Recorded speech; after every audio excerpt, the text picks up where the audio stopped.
성경 말씀은 사무엘상 18장 10절부터 16절 말씀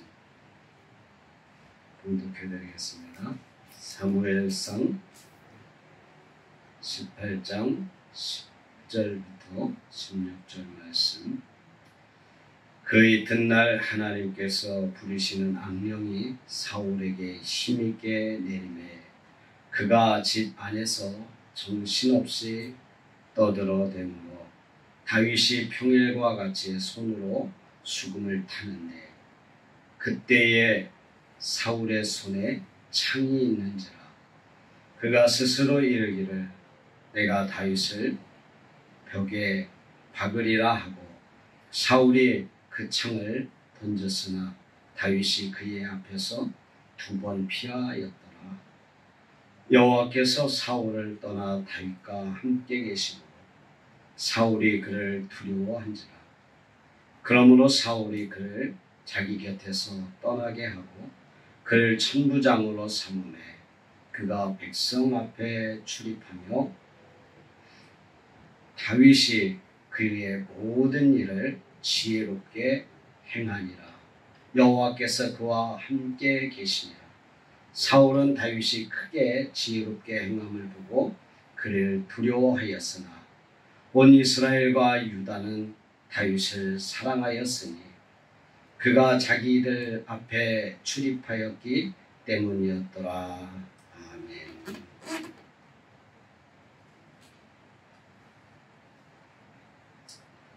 할렐루야.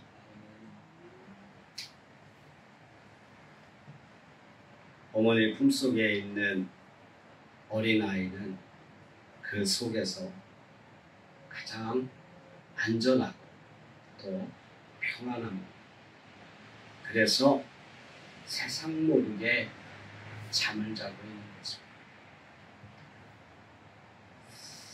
우리 그리스도인들도 하나님과 같이 하면 마치 어머니 품속에서 잠을 자고 있는 어린아이와 같이 우리 하나님 품에 있는 그것이 가장 큰 행복이고 축복인 것입니다. 하나님의 보호하심 속에 있으면 어떤 문제 앞에서 어떤 위협 앞에서도 두려워할 필요가 없습니다. 그러므로 하나님이 함께하는 오늘 본문의 다윗을 보면 정말로 하나님이 함께하니까 어떤 상태에서도 승리할 수 있고 또 하나님 앞에 복받는 사람이 되었던 것입니다. 성경의 위대한 인물들은 보면 하나님이 늘 함께하는 사람이었습니다. 저와 여러분도 하나님이 함께하는 사람이 되기를 원합니다.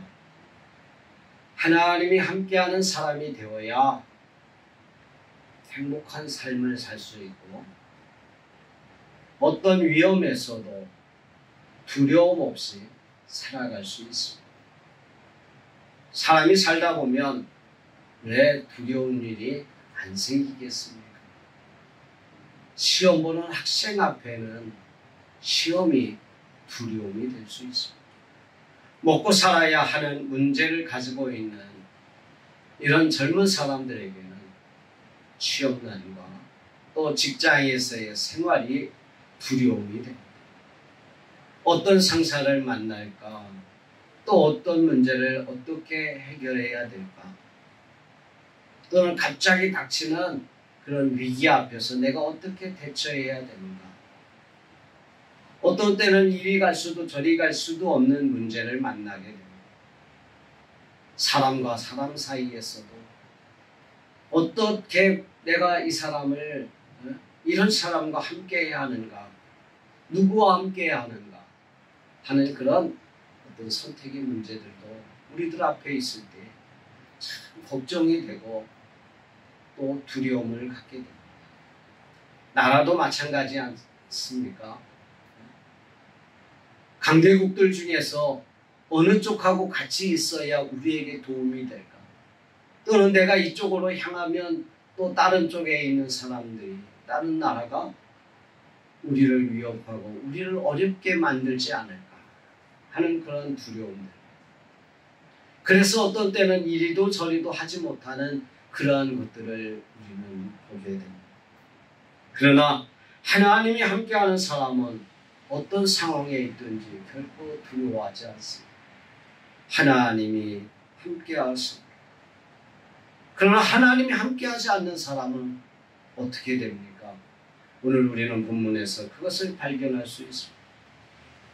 하나님이 함께하지 않는 사람, 하나님이 떠난 이 사울에게는 악령이 임한다는 것을, 악령이 내린다는 것을 우리는 볼 수 있습니다. 악령이 내린 사람은요, 그 삶이 아주 피폐해집니다. 오늘 사울은 아주 미쳐버렸다라고 말할 수 있습니다. 자기의 아들과 같은, 자기 아들 요나단과 아주 떼어놓을 수 없는 친구인 이 다윗을 향해서 무엇을 던집니까? 창을 던져요. 창을 던져서 이 다윗을 벽에 박아버리겠다 하고 창을 던져요. 사울이, 그 사울의 모습을 성경에서는 볼 수가 있습니다. 용모가 준수하고 건장했다고 했어요. 그래서 사람들에게 확 뛰을 정도로 체력적으로 이런 사울이 창을 들어서 바로 앞에 있는 다윗을 향해 던졌는데 다윗이 2번이나 그 창을 피할 수가 있었어요. 그 이유를 성경에는 뭐라고 말하냐면 하나님이 그와 함께하기 때문에. 하나님께서 사울을 떠나 다윗과 함께 계심으로, 오히려 누가 두려워합니까? 사울이 다윗을 더 두려워하게 만듭니다. 우리 하나님과 함께하는 사람은요, 세상 사람들이 왕이건 어떤 사람이건 하나님이 함께하는 사람을 두려워하게 되어 있습니다.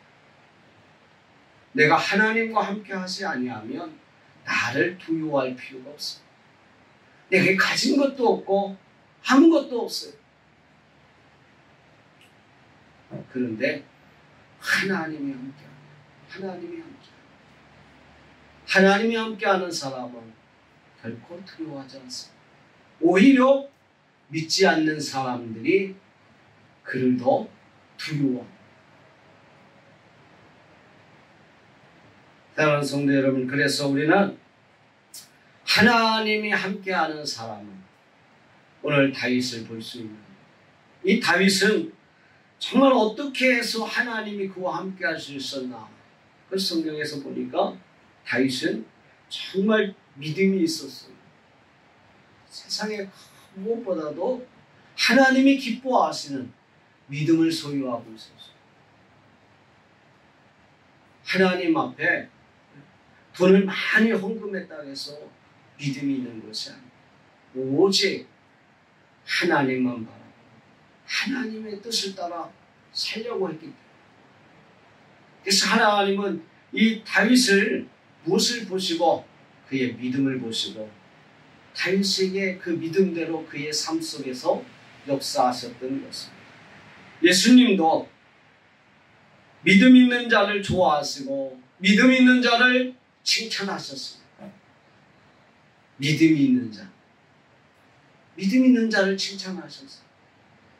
헌금 많이 낸 사람을 칭찬하는 것이 아니라 인물이 잘난 사람을 칭찬하는 것이 아니라 지위가 높은 사람을 칭찬하는 것이 아니라 믿음 있는 사람을 예수님은 칭찬하셨어요.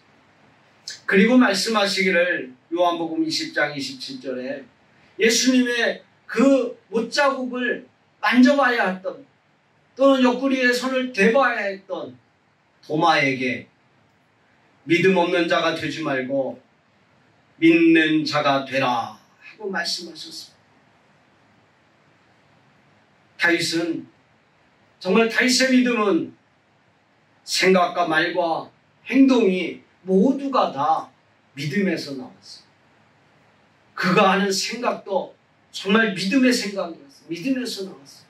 하나님을 믿는 믿음에서 그의 생각이 나오고 말 한마디에도 하나님을 향한 믿음에서 그런 말이 나왔어요.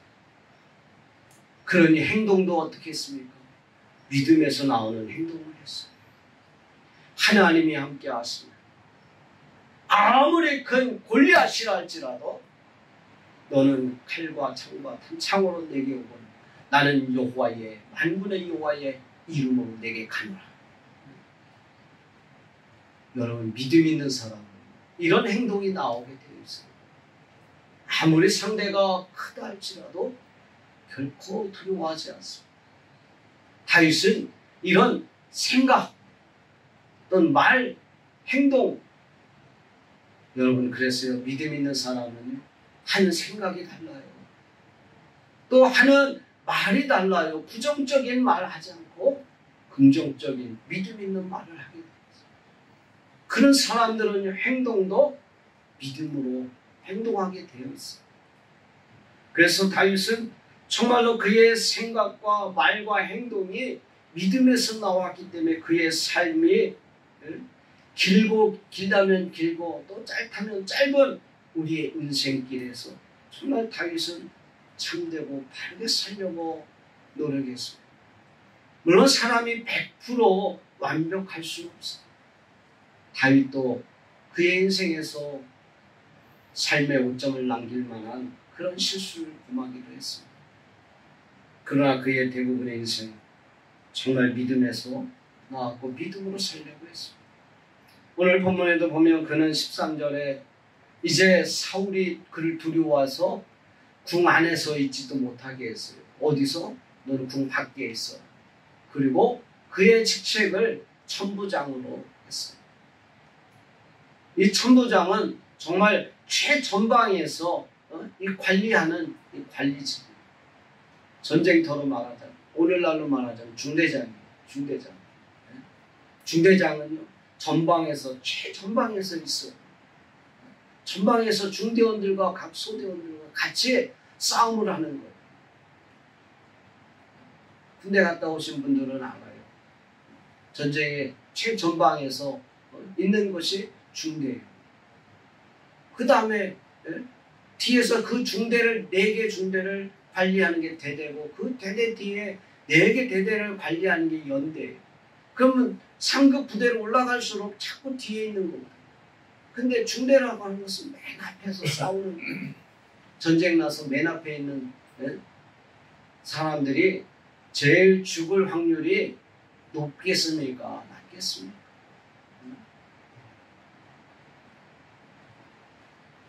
다윗이 그래서 정말 사울의 어떤 그런 것 중에서 그의 인생의 오점이라고 아까 말했듯이 잘못한 게 뭡니까? 우리아의 아내 핫세바를 범한 것이었어요. 그때 우리아를 어디로 보냅니까?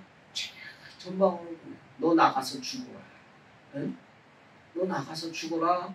그러면 내가 너 와이프 법적 절차에 밟아서 정식으로 내 안에 삼을 테니까 너 나가서 죽어라. 그랬던 거 아니에요. 사울이 이 다윗을 두려워하니까 너 내 제일 앞에 나가서 죽어라. 그리고 사람들 앞에 제일 많은 민원을 해결해야 될 것도 이 천부장이었어요. 그래서 오늘 성경에 보니까 다윗이 이 천부장이 되어서 무엇을 합니까? 그가 백성 앞에 출입했다라고 말하고 있어요. 백성 앞에서 출입했다. 출입했다는 그냥 들어갔다 나갔다가 아니에요. 들어오고 나가면서 그들의 사정과 그들의 억울한 것 또는 그들의 민원, 그들의 어떤 왕을 향한 뭐 어떤 비난의 목소리, 어떤 내 삶의 호소, 이 모든 것을 다 들어줘야 돼요. 다 들어줘야 돼요. 이 당시에는 경찰서가 있어요. 법원이 있어요. 판법 검찰청이 있어요. 무슨 문제든 백부장이, 천부장이 이런 문제들을 해결해야 됩니다. 그런데 그가 백성들 앞에 출입했는데 그가 얼마나 백성들과 함께 있으면서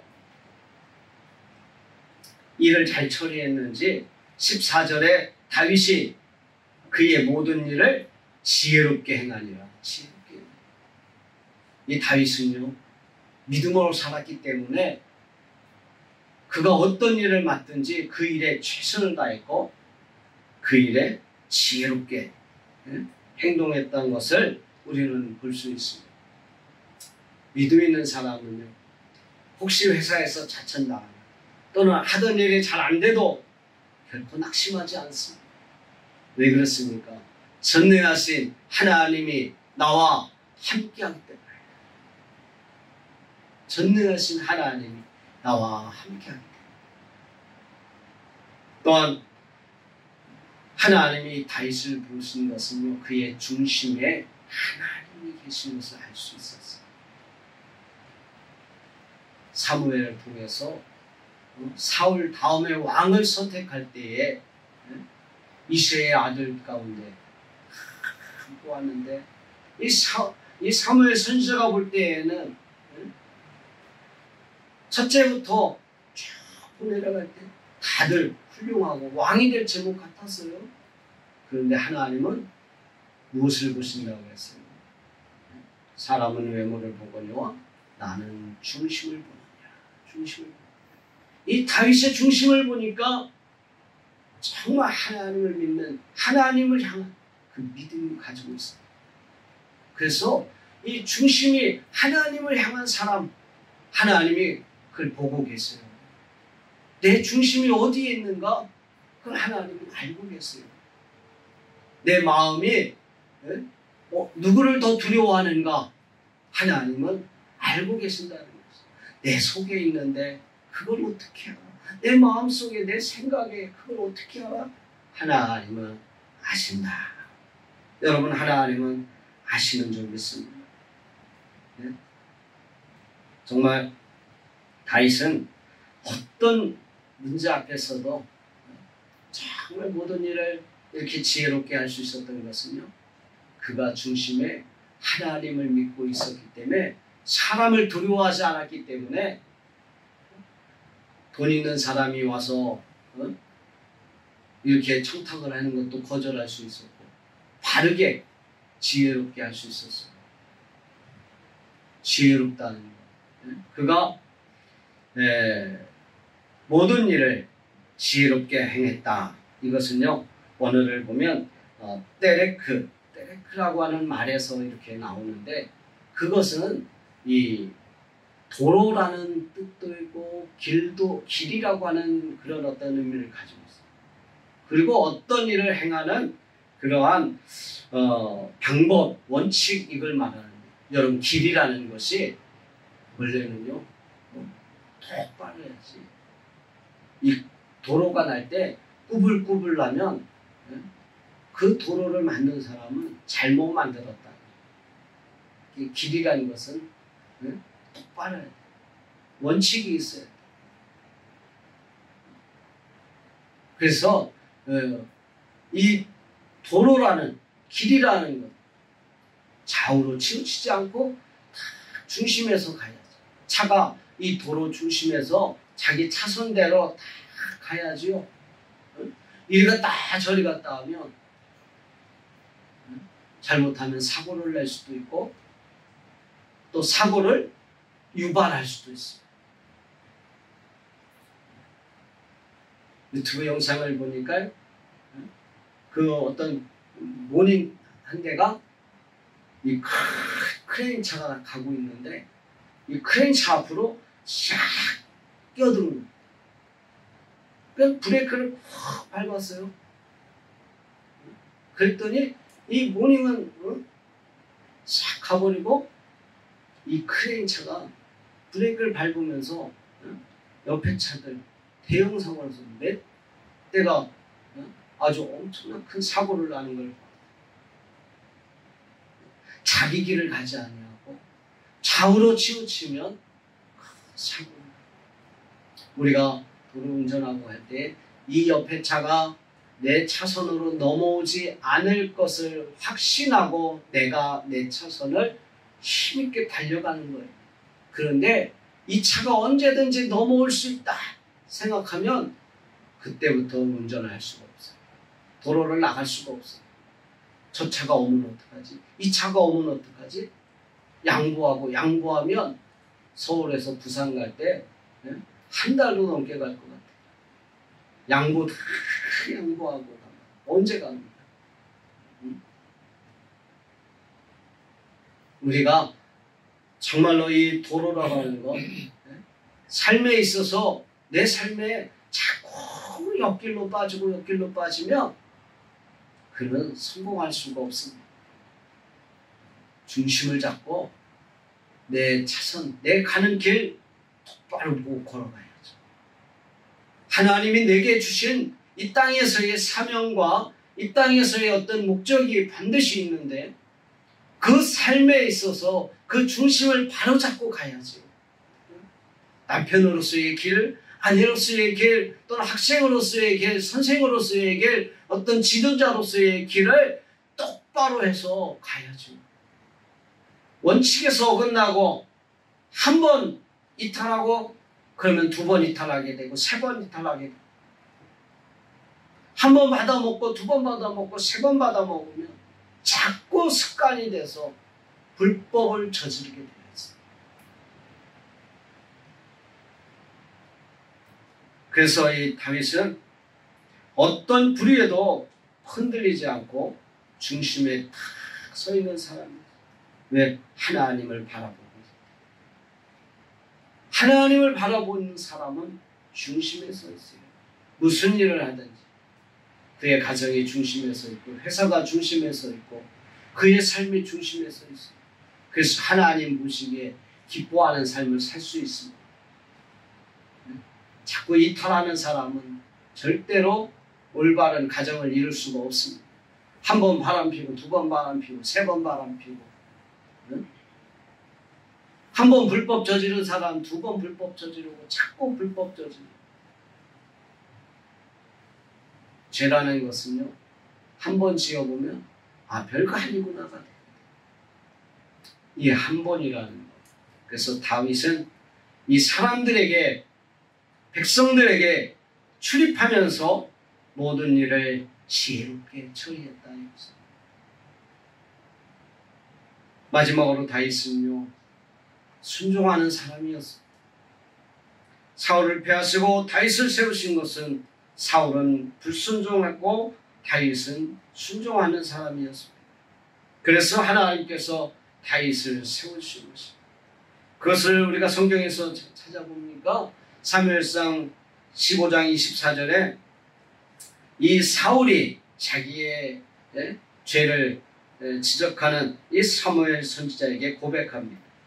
사울이 사무엘에게 이르되 내가 범죄하였나이다. 내가 여호와의 명령과 당신의 말씀을 어긴 것은 내가 백성을 두려워하여 그들의 말을 청종하였음이니이다.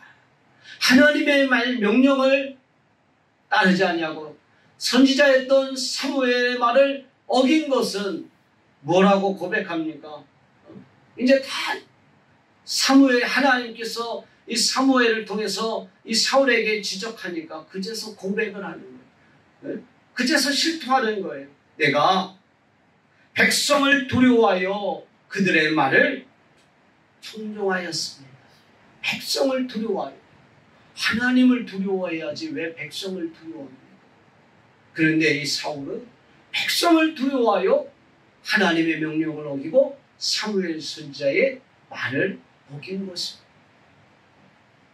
그러나 이 다윗은요 하나님 말씀이라면 순종하고 하나님 말씀이라면 항상 따랐던 사람이었습니다. 그래서 하나님은 순종하는 사람을 좋아하시고 순종이 제사보다 낫다라는 말이 있어요. 순종이 제사보다 낫다. 아무리 하나님 앞에 1000번제를 드린다 할지라도 하나님 말씀에 순종하지 아니하면 하나님 기뻐하지 않습니다. 하나님께서 아브라함을 75세 너부터 지척 아비 집을 떠나라 할 때 그가 갈 바를 알지 못하고 하나님 말씀에 순종했습니다. 그래서 믿음의 조상이 될 수 있었던 것입니다. 오늘날도 하나님은 순종하는 사람을 좋아하십니다. 그리고 거역하는 것을 보고 하나님 앞에는 그것이 큰 죄악임을 우리는 알 수 있어야 합니다. 오늘 다윗을 통해서 하나님은 하나님과 함께하는 사람은 어떤 사람인가 생각해 보았습니다. 첫 번째는 믿음 있는 사람입니다. 두 번째는 하나님을 향한 중심이 바로 서 있는 사람. 마지막으로는 하나님 말씀에 순종하는 사람. 이런 사람은 하나님께서 정말로 함께 하시기 때문에 마지막 16절 말씀 보면 온 이스라엘과 유다는 다윗을 사랑하였으니 그가 자기들 앞에 출입하였으니 항상 하나님과 함께하는 사람은 많은 사람이 즐거워하고 기뻐하고 좋아하게 되어 있습니다. 하나님과 함께하는 사람은 하는 일마다 다 형통하게 되어 있습니다. 다윗이 천부장으로서 백성들과 출입하면서 그들과 함께할 때에 그가 중심에 서 있고 하나님과 함께하였기 때문에 온 이스라엘과 유다가 그를 사랑할 정도로 그가 형통한 삶을 살았고 또 하나님이 함께하는 복된 삶을 살았습니다. 저와 여러분도 하나님과 함께하는 삶을 사는 그러한 형통한 삶과 축복된 삶을 사는 저와 여러분이 되시길 주의 이름으로 축원합니다.